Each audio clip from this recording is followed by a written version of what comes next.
이 국장님, 네. 이재명 민주당 대표가 뭐 지지율도 그렇고 당내 공천 파동으로 아주 어려움을 겪다 보니까 네. 뭔가 국민의힘한테 반격을 가야겠다 해갖고 요새 독한 얘기를 막 쏟아내고 있더라고요. 예. 그런데 그런 얘기를 하려면은 첫째 팩트를 정확하니 확인해야 합니다. 맞습니다. 사실 확인을 제대로 하고 나서 공격을 해야 하는데 네. 사실 확인을 않고 마구 쏟아내다가 지금 우리말로 개망신을 당하고 있는 것 같습니다. 맞습니다. 정우택 의원하고, 그러니까 일단 이거부터 말씀을 드리면 이재명이 달라졌다.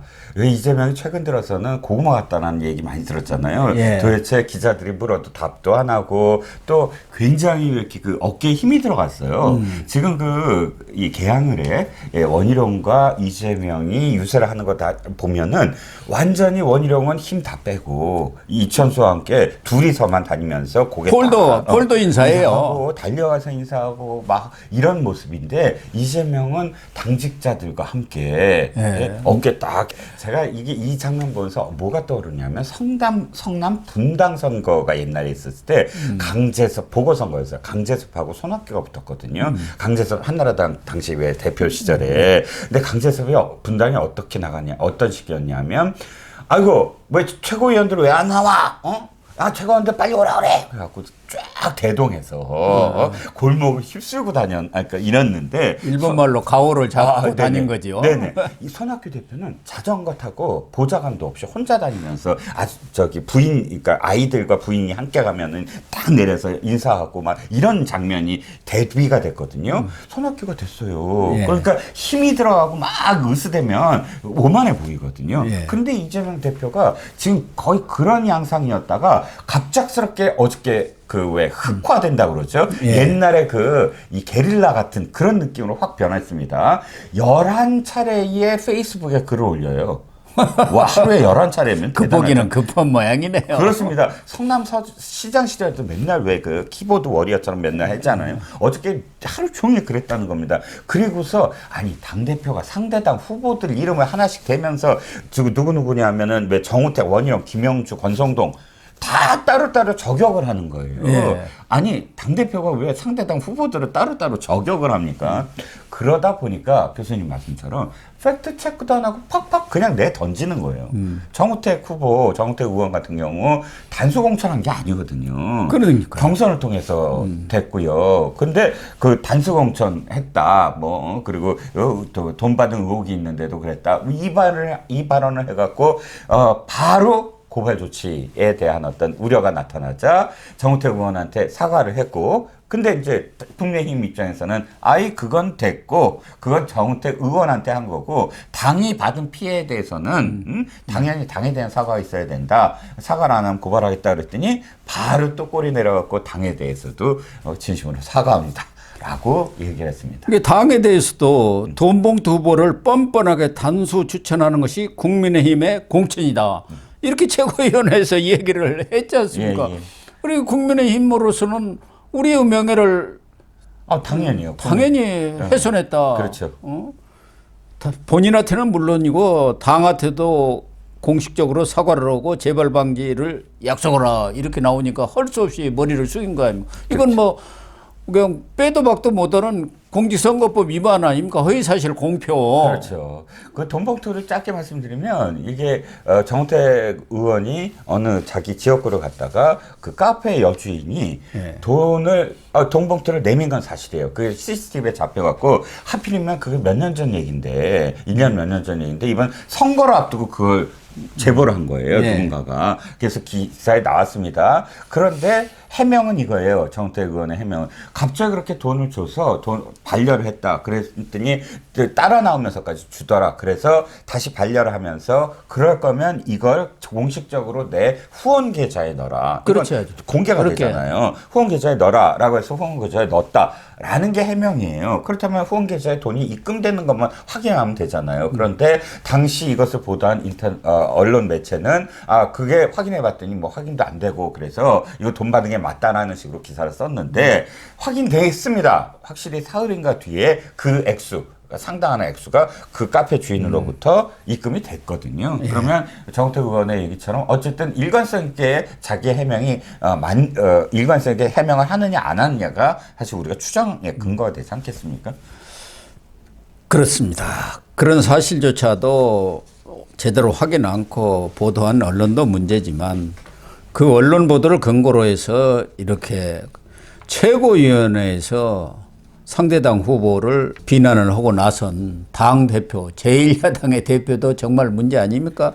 또 하나는 이 원희룡 전 장관이 계양갑에서 명령대전을 지금 벌이고 있는데 선제 공격을 날렸고 이 부분도 원 장관이 먼저 고소를 한 거죠. 고소를 했죠. 예. 이재명 대표가 이제 양평 고속도로를 이제 공격하기 시작합니다. 원영 전 장관이 계속 공격하는 걸 사실 피하기 약간 외면하고 있었어요. 그런데 이제부터는 더 이상 외면하지 않고 자기도 공격을 해야 되겠다 싶었는지 공격을 합니다. 양평 고속도로를 김건희 여사의 처가 땅으로 바꿔준 하고 주어를 딱 그냥 원희룡 장관이라고 합니다. 했습니다. 그래서 거기에 대해서 책임을 져야 된다라는 그런 내용으로 공격을 했는데 원희룡 전 장관이 바로 기다렸다는 듯이 뭐 원희룡 전 장관이야 이것으로 공격할 걸 뻔히 예상을 할 수밖에 없지 않았겠습니까? 자기가 들어오기 전에 이미 결정된 사안이다. 그건 이미 언론 보도에도 나왔고 여러 가지로 증명이 됐는데 이렇게 해주셨으니까 거기에 상응하는 그 고발 조치를 하겠다, 고소를 하겠다. 그러니까 이것도 팩트를 좀 확인을 해야죠. 네. 이런 것을 얘기할 때는 그것도 다른 것도 아니고 최고위원회에서 공식적인 발언을 하는 거 아닙니까? 그렇습니다. 양평 고속도로를 갑자기 대통령 처가 땅 근처로 확 바꿔버린 원희룡 전 교통부 장관 무관한 척 하지만 지금까지 책임 있는 것으로 드러나고 있지 않느냐 이렇게 지금 발언을 한 거 아닙니까? 그렇죠. 그럼 명백히 사실관계가 틀린 거 아니에요? 그렇죠. 예. 틀렸죠. 그런데 거기에 대해서 어쨌든 이것도 사과를 근데 이건 사과 쉽게 사과하기가 못하거든요. 자기 지역구가 걸린 지역구에서 사과했다고 하니까. 그래서 사과 자체가 이제 완전히 선거의 하나의 어떤 저희가 될 겁니다. 그렇게 되겠죠. 또 하나는 지금 배우자 부실장이라는 사람 권향엽 김혜경 씨의 경선 당시 대통령 후보 배우자 실장이 이해식 의원이고 이 사람도 이번에 단수공천을 받았습니다. 강동이죠. 네네. 그리고 부실장이 2명이 있었습니다. 4명이랍니다. 4명입니까? 내가 듣기로는 2명인데 어쨌든. 아니, 저 조직된 2명인데 4명이라는 건 누가 밝혔냐면 이재명이 여러 명 중에 1명이라고 했고 그걸 받아서 권향엽이 스스로 나는 4명 중에 1명일 뿐이다라고 얘기를 했어요. 우린 모르죠. 하지만 자기 입으로 4명 중에 1명이라고 해서 기사화가 됐거든요. 어쨌든 이 사람을 지난 1일 심야 비공개 최고회에서 전략공천을 해버렸지 않습니까? 전남 순천 광양 곡성 구례 의뢰. 네네. 그러니까 그 지역의 서동영 의원이 아니 나는 무슨 하위 평가도 들어가지도 않고 네네. 여기 아무런 문제가 없고 지역구 활동도 열심히 했는데 왜 여기를 갑자기 여성 전략 공천으로 해갖고 내리꽂느냐. 네네. 내리꽂은 거 아닙니까? 그렇죠. 예. 일부러 여성 전략 지역이 뭐 여러 곳이 있는 것도 아니고 그렇죠. 그 하나만 이거 사천 아니냐 김혜경에 뭐 이런 언론 비판도 있다 보니까 하나는 경선으로 얼른 바꿨고 할 수 없이 네네. 그건 또 이재명이가 바로 한 것 같아요. 그렇죠. 또 하나는 네. 이 비서 아니다. 네네네. 부실장이다 부실장. 네네. 그랬는데 그것도 비서인 것으로 네. 수행을 한 것으로 사진이 또 나와버렸지 않습니까? 그렇죠. 두 가지입니다. 한동훈 비대위원장이 이것과 관련돼서 멘트를 요구받았을 때 비서인 사람한테 공천을 줬다고요? 이렇게 표현했거든요. 예. 그게 지금 명예훼손이다, 허위사실이다라고 고발을 했기 때문에 그럼 비선이 아니냐의 논쟁이 벌어졌습니다. 그러자 몇 시간도 안 돼서 당시 대통령 후보실에 후보의 그 조직도 있지 않습니까? 선거 중앙대책위원회 조직도가 나왔어요. 그 조직도에 어떻게 돼 있냐면 4개의 실이 있는데 4개의 실 중에 마지막이 비서실이고 비서실의 수행실장 무슨 실장 수행실장이 김남국이었고요. 비서실장, 수행실장, 그다음 배우자 실장 이렇게 세 실장이 있고 배우자 실장 밑에 2명의 부실장 이름으로 들어간 겁니다. 그러니까 정은혜, 권양엽 두 예. 사람이었죠. 그러니까 조직도에는 두 사람이 딱 올라가 있으니까 봐라. 비서실 산하의 배우자실의 부실장이므로 통상 비서라고 부른다. 그게 비서직이 뭡니까? 그렇죠.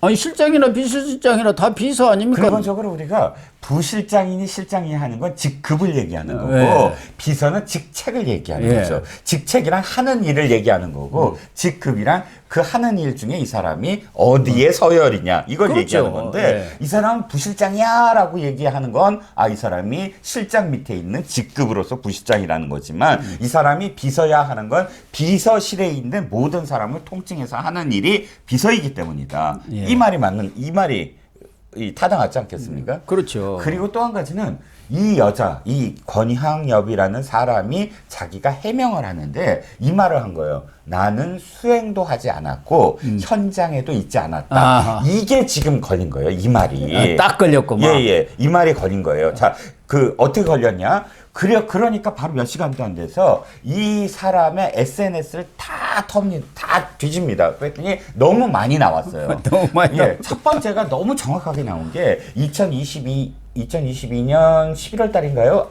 갑자기 기억이 안 나는데 그 날짜에 김혜경이 당시에 혼자서 경북 상주, 군위 이쪽을 돕니다. 경주까지 대전을 해서 출발을 해서 그렇게 도는 일정이었는데 그 SNS 첫 기절이 이거예요. 오늘 나는 너무 대단히 피곤한 일정이다.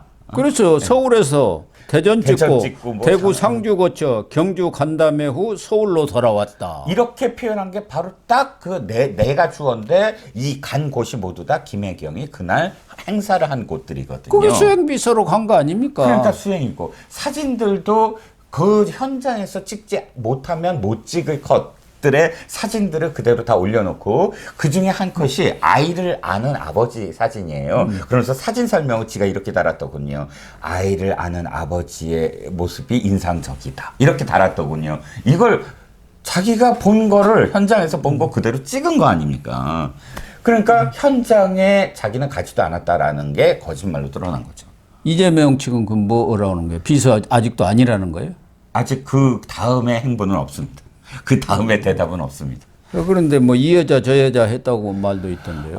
그게 뭐냐면은 기자들 앞에서 이 여자는 내 아내와 관련이 없다. 이런 식의 어떤 뉘앙스의 표현을 한 거예요. 그러니까 품격이 좀 없다. 아무리 자기가 급하더라도 그 그러니까 보좌 역할을 했던 부실장을 제3자 입장으로서 지칭할 때 그렇게 표현했어야 되겠느냐. 그냥 부실장이라고 하는 사람, 부실장 역할을 맡은 사람 이렇게 표현했어야 되지 않느냐라는 거죠.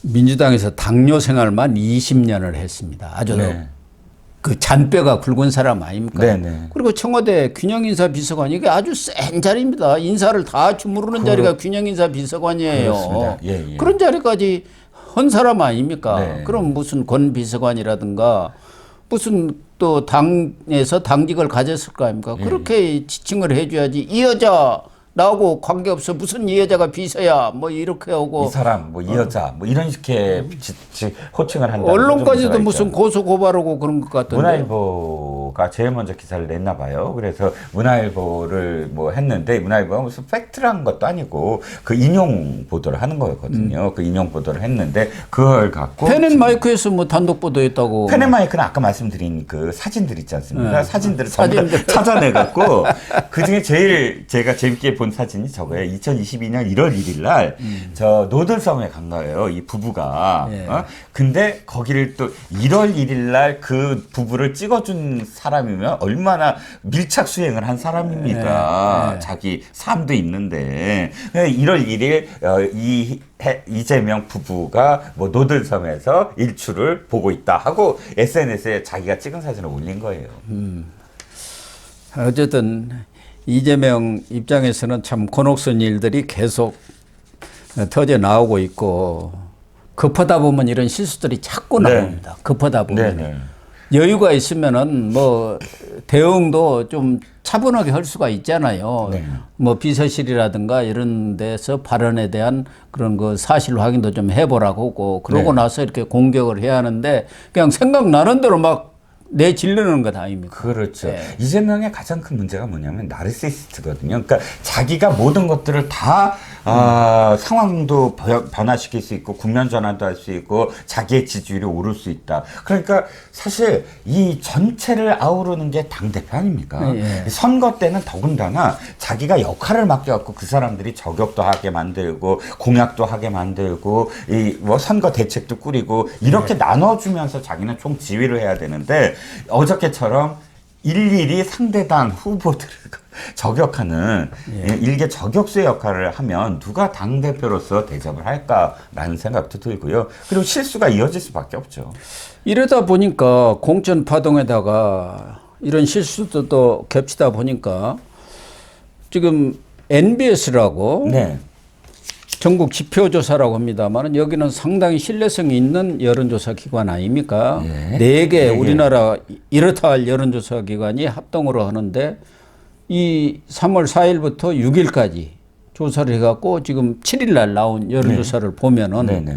민주당이 30% 마지노선이 깨져가지고 20%대로 내려가 버렸네요. 그렇습니다. 지지율이, 정당 지지율이. 그렇습니다. 지금 국민의힘이 37%, 더불어민주당이 29%로 나왔는데 전체적으로는 다른 여론조사들과 좀 비슷한 어떤 추세를 보입니다. 추세는 비슷해요. 추세는 비슷합니다만 눈여겨볼 대목이 바로 말씀하셨듯이 추세선이 이제 30% 밑으로 떨어지기 시작했다라고 하는 게 무슨 의미냐면 빨간불이 완벽하게 켜지기 시작해서 불안한 어떤 상황이 계속되고 보면 안에서 내부의 어떤 그런 반란도 일어날 수 있다. 왜냐하면 떨어지고 있고 지고 있는데 20% 가면은 20% 초반으로 간다. 그래서 잘못하면 10%로 주저앉는다 그러면 도저히 이 상황은 못 간다. 이 목소리가 나오기 시작하죠. 그렇죠. 그렇지 않아도 지금 지역 후보들은 경선이고 또 공천 과정이니까 할 수 없이 이재명 하지만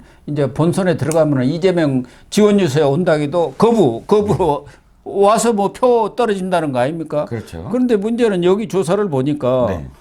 조국 신당이 7%, 이준석의 개혁신당이 3%, 그리고 새로운 미래 2% 이렇게 나와 있고 비례대표를 보니까 네. 국민의미래 28%, 더불어민주당 17%, 조국신당 14%, 개혁신당 4%. 그러니까 조국이 뜨니까 네. 이준석 개혁신당이 완전 그렇죠. 망해버린 상황이고 그렇죠. 이 비례대표는 여러 차례 얘기했지만 민주당하고 조국 혁신당이 거의 반씩 나눠먹을 이런 상황이 와버린 것 아닌가. 네네. 그런 것 같아요. 두 가지인 것 같아요. 이유는 첫 번째는 뭐냐면 일단 네이밍에서 실패를 했다. 즉 이 더불어민주당의 위성정당의 이름을 정확하게 아는 사람이 아직도 없어요. 이게 최근 바꾼 겁니다. 더불어민주연합이라고. 예, 더불어민주연합. 지금까지 뭐라고 했냐면 민주개혁진보연합인가요? 아직도 이름이 헷갈리는데 민주개혁진보연합이라는 식의 이름으로 지금 꽤 오랫동안 지금 이 활동을 하고 있었는데 그러다 보니까 옛날에는 왜 더불어민주당과 더불어시민당이잖아요. 쉽게 연상이 됐습니다. 위성정당이. 그런데 이 민주개혁진보연합이라는 것이 딱 그 민주당과의 연관성이 바로 더불어민주당의 연상이 안 되는데 조국혁신당은 조국신당은 조국이라는 이름이 아주 뚜렷하잖아요. 그냥 그대로. 그러니까 상대적으로 이게 우리 편이다라고 이렇게 생각할 수 있는 게 첫 번째. 두 번째는 아무리 민주당이 뭐 좌파고 하더라도 이 속에서는 또 우리가 어떻게 종북 진보당이랑 또 손을 잡어. 쟤네 진보당 애들 아니야. 뭐 박소군이 같은 애들이랑 손 잡아야 돼. 그래도 그 안에서 좀 더 가운데거나 오른쪽으로 생각하는 사람이 이럴 바에는 조국신당으로 가자. 라고 생각했던 그룹들. 이런 여러 가지 어쨌든 이유들이 조국 신당에 지금 많은 어떤 지지를 보내고 있는 게 아닌가. 그렇죠. 약진의 어떤 밑거름이 지금 되고 있는 것 같습니다. 예. 그래서 이렇게 가다가는 아마 민주당의 비례대표 대란이 나지 않겠느냐. 그 안에서 아마 저기 멱살 잡고 싸울지도 모릅니다. 예. 왜냐하면 그 왜 세 개 그룹이잖아요. 용해인, 그다음에 진보당 그룹, 그다음에 박서훈 등 그 시민단체 그룹 334로 주기로 하고 10석을 주어버린 거예요. 예, 10석 그다음에 전체 20석에서 이쪽을 그래도 앞순위로 앞순위로 이렇게 포진해 주기로 얘기를 했습니다. 그런데 지금 현재 입장에서 수치상으로 봤을 때 조국신당이 약 한 7석, 14%면 약 7석 내외 아닙니까? 7석을 준다고 했을 때 13석 갖고 나눠야 돼요. 그러니까. 그러면 진보신당 입장에서 3석에서 거의 1.5석으로 줄어들잖아요. 그걸 약속대로 하에 우리는 앞으로 갈 거야. 안 돼. 20석이 아니라 이번엔 15석이잖아. 이런 식으로 서로 싸우기 시작한다는 거죠. 이재명이 정말 비례대표 주겠다 해갖고 끌어들인 사람, 인재 영입한 사람만 해도 몇 명입니까? 그렇죠. 이래저래 이재명이 죽을 지경인 것 같습니다.